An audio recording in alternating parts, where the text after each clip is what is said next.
O Kia EV3 veio direto do Salão do Automóvel para as nossas mãos para esse primeiro teste deste que é o primeiro carro elétrico compacto da Kia e que já está com lançamento no Brasil confirmado para o segundo semestre de 2026. Só que esse carro veio do Uruguai já para demonstrar do que a Kia é capaz. Eu já te adianto que ela é capaz de fazer coisas muito legais nesse segmento de carros elétricos que é tão pasteurizado. Assim como os Hyundai elétricos, o EV3 tem soluções muito interessantes e vale a pena você ficar nesse vídeo para conhecer.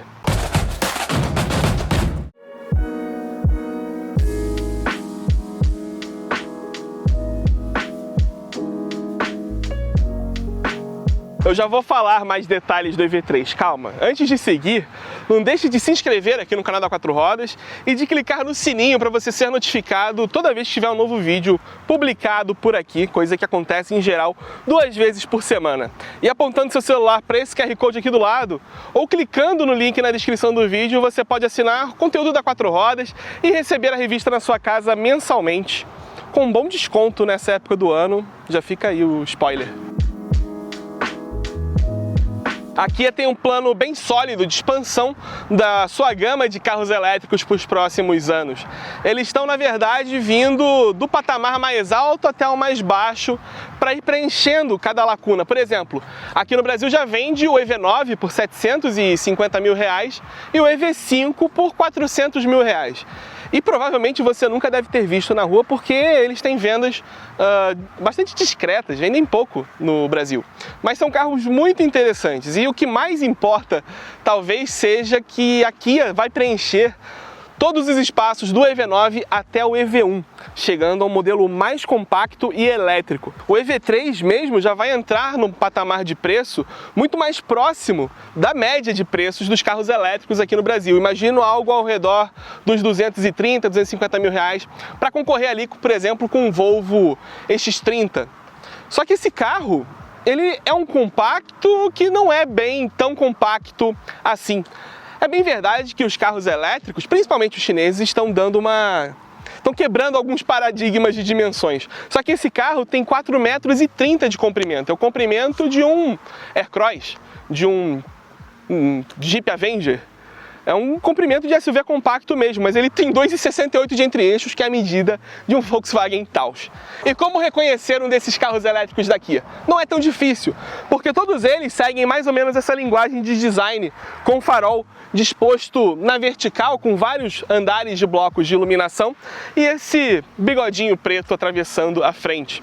Mas é um design que foge do normal de um carro elétrico, até porque a maioria que nós vemos na rua são chineses e eles seguem sua própria linguagem de estilo quase muito parecida entre si.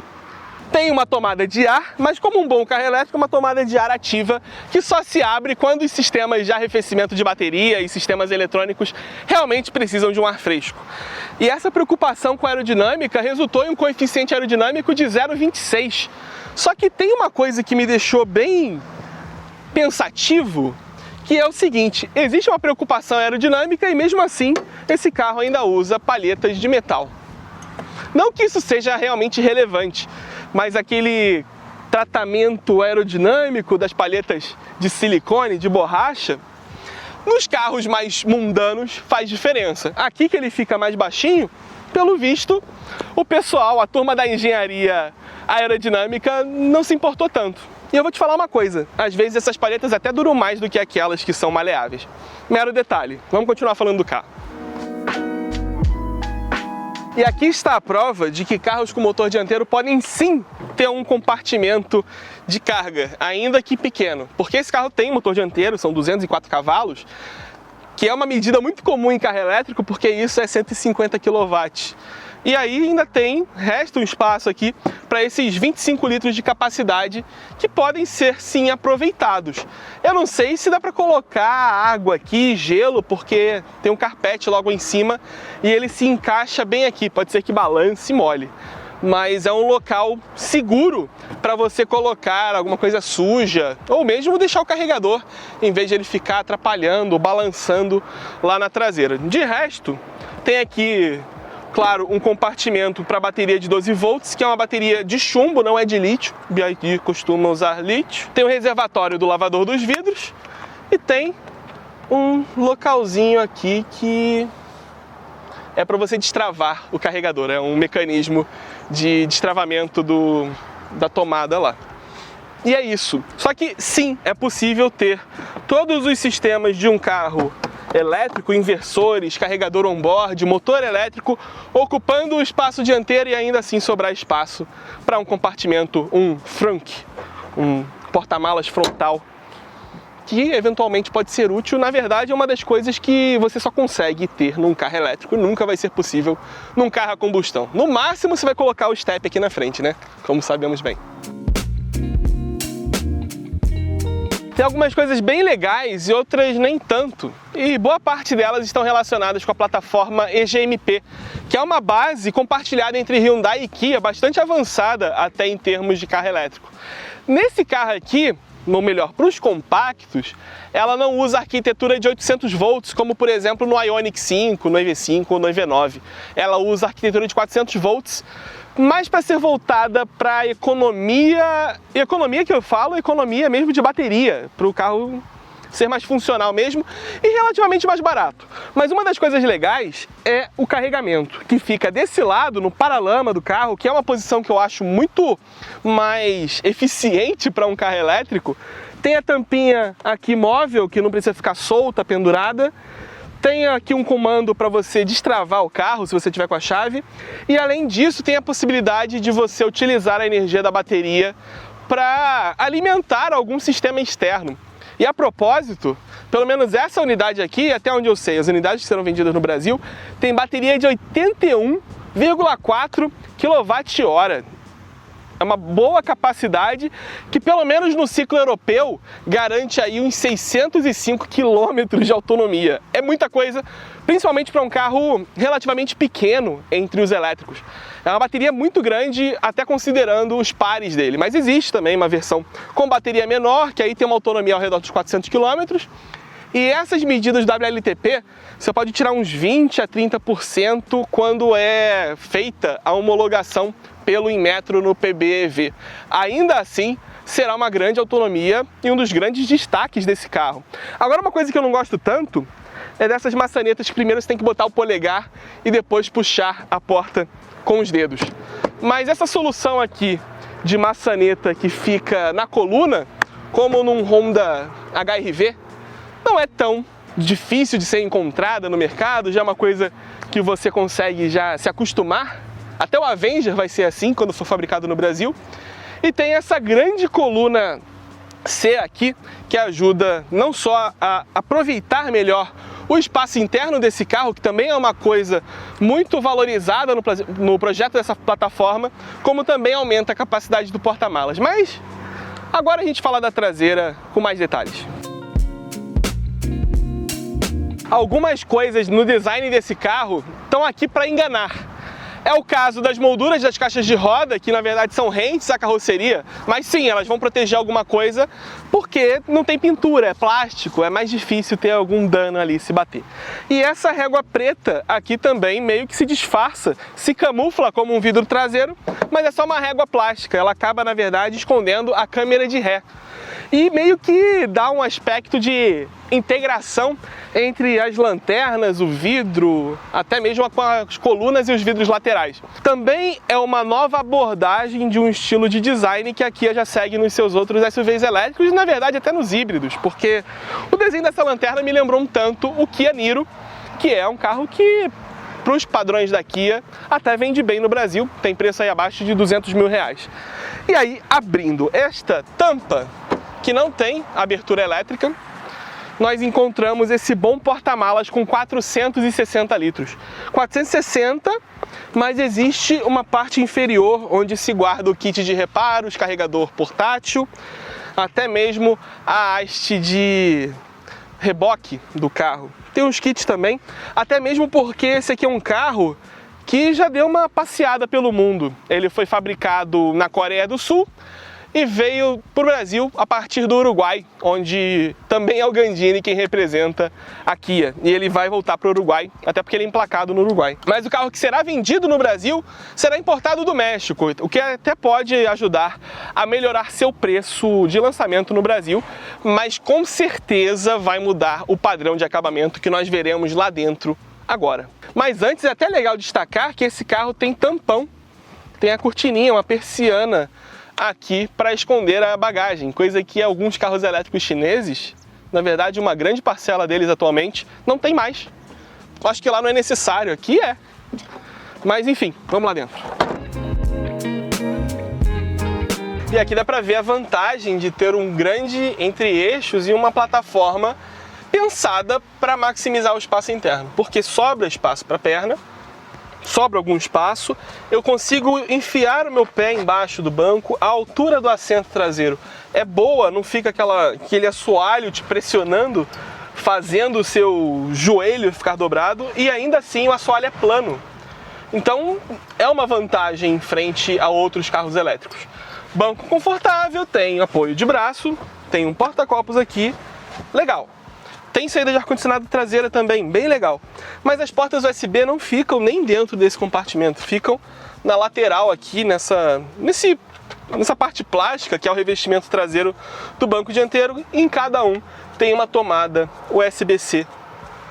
É um local diferente, bom que você pode balançar o joelho aqui, que não vai ficar roçando. Se passar a perna de lá para cá não vai bater, quebrar um cabo. Mas, enfim, um cabo que tem a ponta dobrada ficaria melhor aqui. Em termos de acabamento, você vai ver que é um carro bem mais simplificado do que aquilo que se espera de um carro que vai provavelmente custar mais de 200 mil. Aqui atrás é plástico. O que eles fazem de diferente é colocar essa seção aqui, meio brilhante, meio emulando um metal, mas também é plástico, só é uma preocupação mesmo com o design. Tem o botão do vidro elétrico aqui, um botão até maior do que o normal, curiosamente, mas só a seção mesmo do cotovelo, a parte de cima do apoio de braço é que é macio. Macio, bom até, mas só isso, não tem um revestimento de vinil em uma área mais abrangente. Assim, esse também não é o padrão de acabamento definitivo para o mercado brasileiro. Pelo que eu vi, essa daqui é uma versão básica com uma bateria grande. A configuração que virá para o Brasil provavelmente ainda não está exatamente definida, porque será carro mexicano. Mas, assim, não chega a ser um problema esse interior claro, porque não é um branco, não é um bege, é um cinza mais claro. Um cinza mais claro não suja tanto assim. Então é um padrão ok, só que eu acho que para um carro como esse daqui já é esperado um vinil em todos os bancos, alguns equipamentos aqui internos que fazem alguma falta, até para funcionalidade, mas aí eu falo disso lá na frente. Como eu falei, acabamento simples, mas tudo aqui é muito funcional. Na porta da dianteira também não tem nada macio, é tudo plasticão, mas tem os botões de ajuste dos retrovisores, tem de destravamento das portas, vidros elétricos, 4 comandos na porta, isso é bom. Aqui nesse console elevado, que é uma posição bem nivelada com o da porta, tem o comando do auto hold, do sensor de estacionamento, assistente de descida também tem, e até das câmeras, ou melhor, da câmera de visão traseira, porque essa versão não tem tantas câmeras. Mas é funcional. Eu também posso tirar meu celular daqui e colocar na base de carregamento, que fica nessa mesa mais baixa, mais recuada aqui no meio. E aqui tá os porta-copos que você consegue armar por botõezinhos, coisas que a Hyundai também anda fazendo até no Creta, por exemplo. Tem esse compartimento legal para guardar coisa. Isso daqui é uma das melhores coisas que surgiram com carros elétricos, porque você não tem mais aquele espaço ocupado pela transmissão, nem, nesse caso, por uma bateria que ocupe o túnel, então você ganha esse espaço. Em alguns carros você pode inclusive integrar aqui e mover a perna. Você tem um botão para você escolher se quer carregamento ou se você quer a conexão do dispositivo que estiver conectado por cabo, né, pelo USB-C, com a central multimídia. Ainda tem uma outra tomada só para carga e tem uma portinha bem legal para esconder a tomada 12 volts. E aí nós chegamos nessa parte superior do painel, onde só essa parte aqui tem um vinilzinho macio. É um padrão meio que de SUV compacto mesmo, daqueles fabricados no Brasil com motor flex, turbo ou aspirado mesmo. Mas o que acontece? Essa abordagem de centrais de telas integradas numa mesma moldura já é genérica, já é algo muito comum nos automóveis atuais, mas não com comandos redundantes, e isso é fantástico. Você tem uma tela de 12,3 polegadas para o quadro de instrumentos, tem uma pequena tela aqui de cristal líquido aparentemente, ou é só a forma como é mostrado, que parece cristal líquido, só para comandar o ar-condicionado. Só que eu também posso usar o ar-condicionado, as duas zonas de temperatura, por esses botões aqui. Modo, velocidade, tudo tem botões aqui, tem as chavinhas aqui para controlar. E aí tem a central multimídia em mais uma tela de 12,3 polegadas, com uma interface que é muito funcional, é a interface comum aos Kia e Hyundai. Você tem várias configurações, os menus são intuitivos, são muito bons. E se eu me perder aqui nas telas, eu posso simplesmente usar esses botões aqui, que são botões de verdade que parecem touch, parecem aqueles ápticos, que é o que tem o retorno de vibração. E de fato eles têm, mas são botões porque você vê isso aqui se deslocando. Inclusive para configuração tem um botão configurável aqui, tem um outro botão configurável no volante, tem até como fazer busca de contato ou alguma mídia dentro da central, dentro da interface. E você pode operar o volume e desligar o som por aqui, também tem botão para isso. E as saídas de ar-condicionado você não precisa ajustar pela central. E o volante também tem botões para tudo o que você precisa. Comando de voz, volume, música, o que está sendo apresentado no quadro de instrumentos, não tem nada escondido aqui na central. Até mesmo modo de condução eu consigo operar por esse botão no volante. E se eu quiser mexer na regeneração, eu posso recorrer às borboletas. Eles não tiraram as borboletas aqui.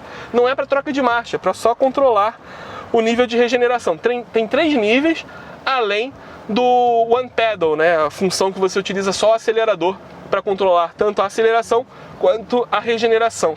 E se você é daqueles que também se confundem quando a alavanca do limpador é substituída pela alavanca do seletor de marcha, fica tranquilo porque aqui tem a alavanca do limpador e tem uma outra alavanca como seletor de marcha, aqui, o P fica aqui e o botão de partida fica aqui para dentro.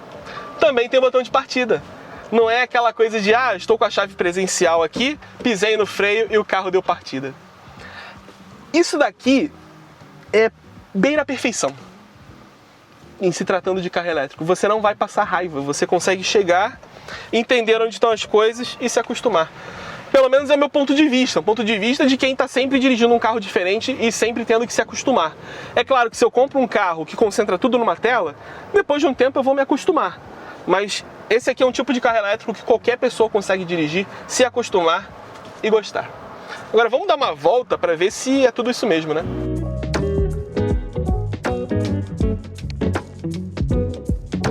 Repara só uma coisa. Vou posicionar aqui.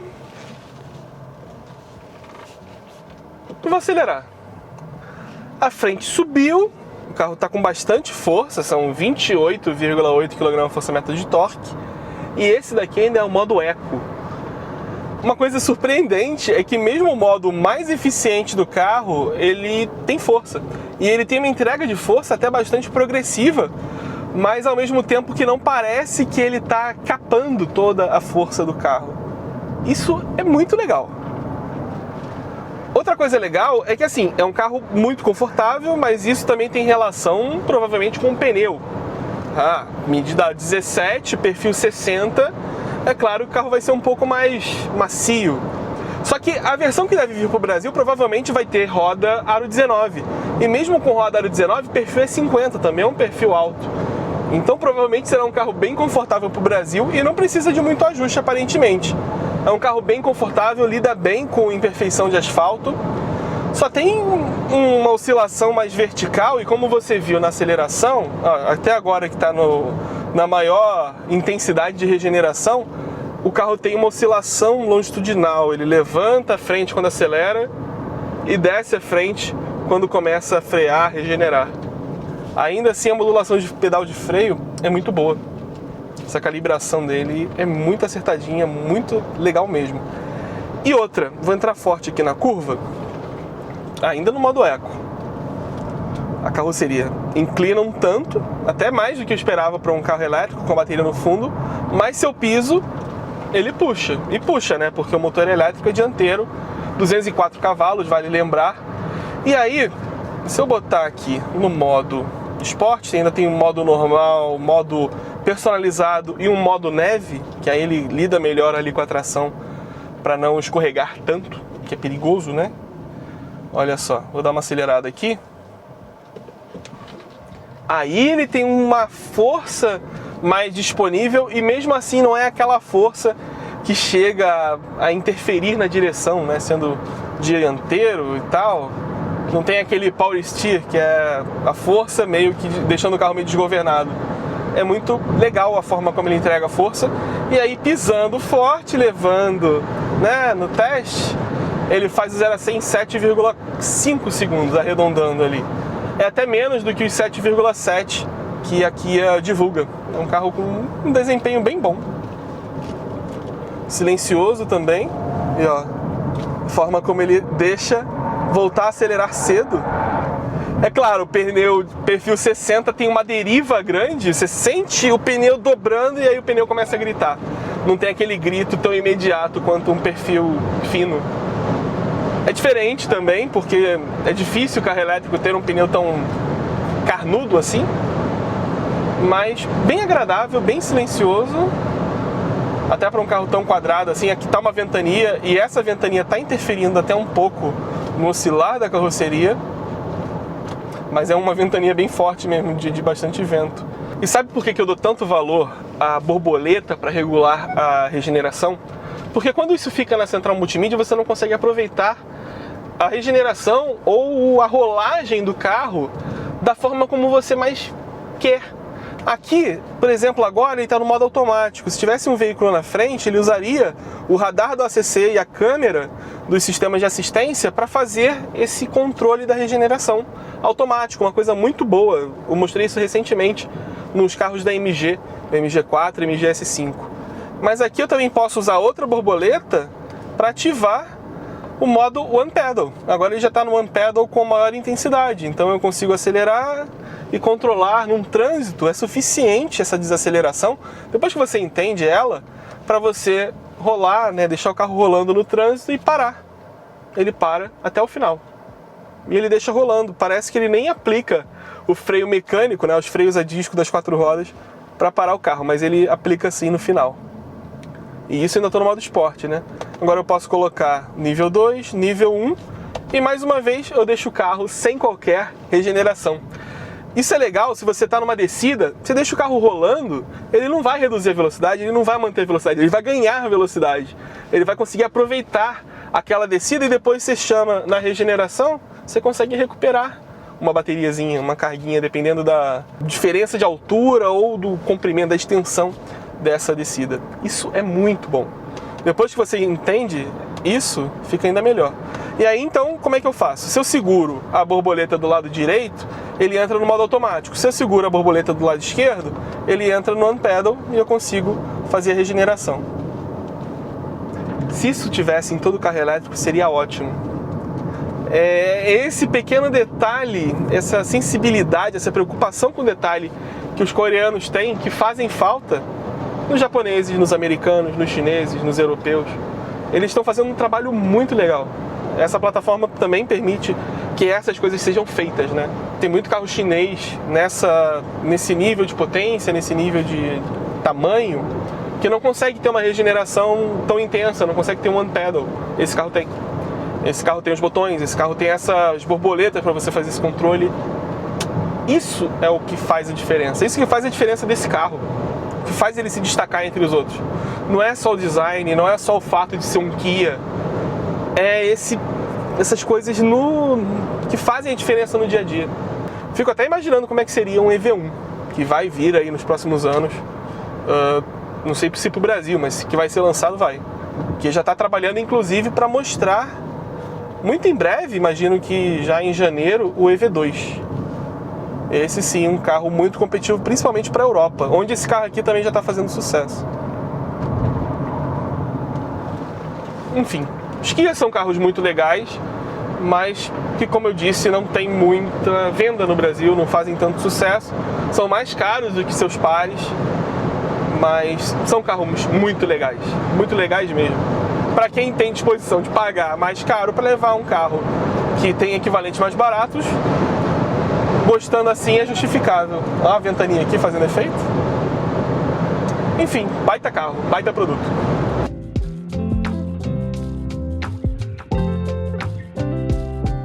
Esse Kia EV3 deixa bem evidente como que essa abordagem dos coreanos para os carros elétricos é interessante.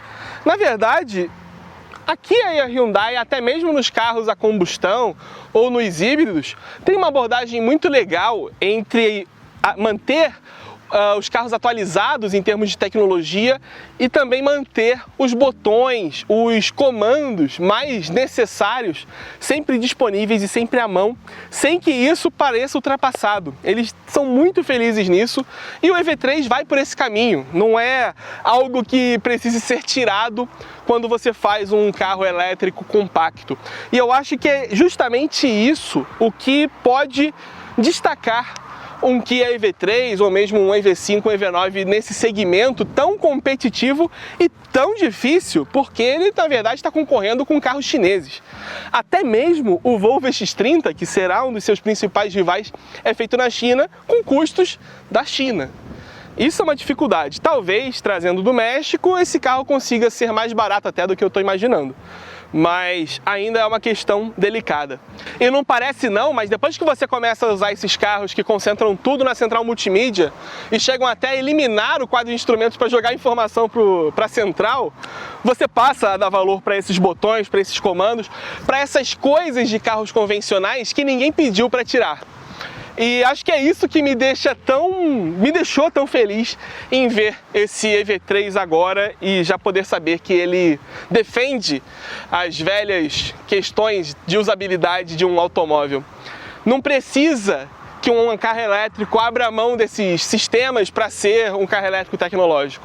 É uma abordagem bem legal e é uma pena que, pelo menos neste momento, nem a Kia nem a Hyundai consigam se destacar tanto com seus carros elétricos ou mesmo com seus produtos mais legais, né? A Hyundai tem o Creta, o HB20 ali demonstrando mais ou menos como os Hyundai são, e são muito bons, mas os carros mais caros ou não vêm ou são muito caros. Os Kia são quase que, sem muita exceção, bem mais caros do que os seus rivais. A exceção seria o Niro, que tem um preço competitivo hoje, mas enfim, é isso. O EV3 é um carro bastante promissor, mas é uma pena que ainda tenhamos que esperar algo como 6, 7 ou 8 meses até ele estrear no Brasil. Só espero que até lá eles consigam fazer com que esse carro tenha um preço competitivo e que mantenha essa bateria enorme que garante uma baita de uma autonomia. Outro ponto de destaque desse carro. E é isso. Até o próximo vídeo, seja com carros uruguaios, coreanos, mexicanos ou de onde forem.